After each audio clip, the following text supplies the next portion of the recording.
You want to locate the biggest men on a football field, just look at the offensive tackles. Yet as large as they are, fans and writers don't pay much attention to them, except when they get beaten by a pass rusher who goes on to sack the quarterback. One of the cruel ironies of playing this position is that an offensive tackle can dominate a defender for an entire afternoon.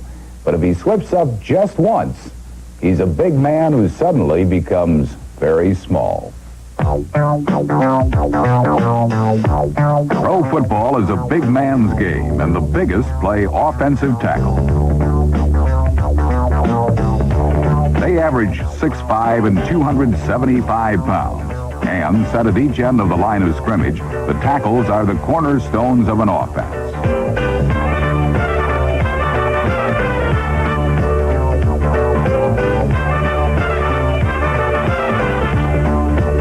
Today, an offensive tackle must be a thinking man. But often brawn is just as important as brain. If I had my choice, I wouldn't have any tackle under 285. A bigger guy is just harder to move. He's harder to get around.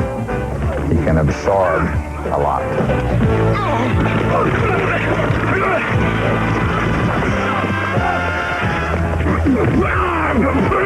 I think arm length is important because arm length gives you a chance now. You're out in here, now you get them back in here. You know, offensive tackles don't get a lot of credit, yet and still, we're the ones that win ball games. And we're also the ones that lose ball games. It's a very important part of football, and we still don't get a lot of recognition. On the pass rush, the people he faces, the names, the legends in pro football, have usually become legends at the expense of offensive tackles.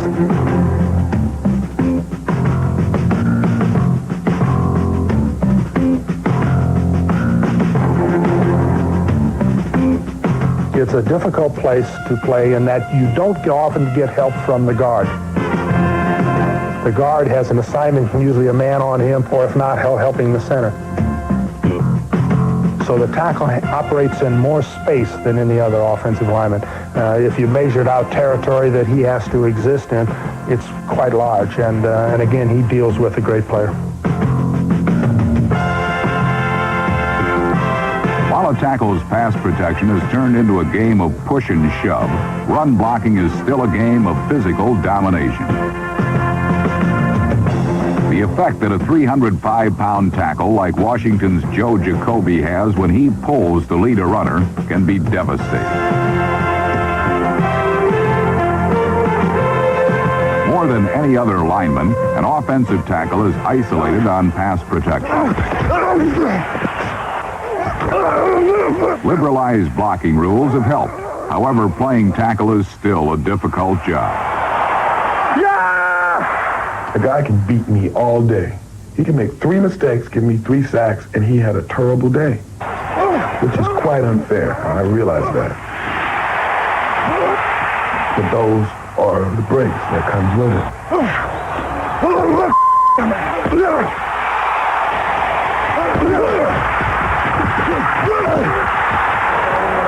Yeah.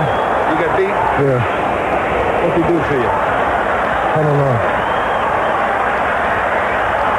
That's the first time you got beat all day, wasn't it? Yeah, like that. As far as being vulnerable, the guy that can get your quarterback hurt and therefore affect your team the fastest, I'd have to say it's a left tackle. It is generally the weak side of the formation because most teams are right-handed. The tight end is on the flank of the right tackle. And so the left tackle has no one on his outside. And a defensive end that's coming up the field can isolate him pretty quickly. You can get him up into an open position and come underneath or go outside. So it's a tough position. You've got to have a nifty athlete, but he's got to be a big, big man. The term offensive tackle is a misnomer because in reality, he is often the one who gets hauled around and beaten on as they waltz around the line of scrimmage. It's just a nice dance routine. It's a bunch of big old bears doing a dance routine, but, we're getting it done. We're just the only thing we're not doing is wearing tutus.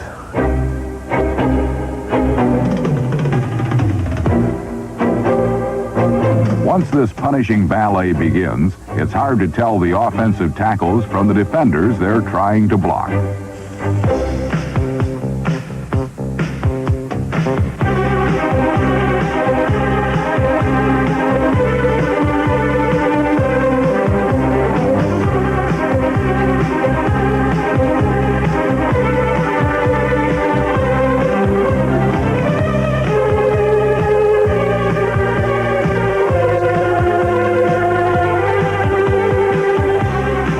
Offensive tackles exist in a world of diligence without reward, success without applause.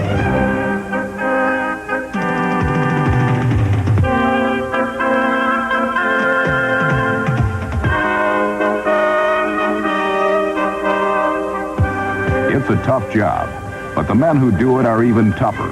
They are the unknown soldiers of pro football, the offensive tackle.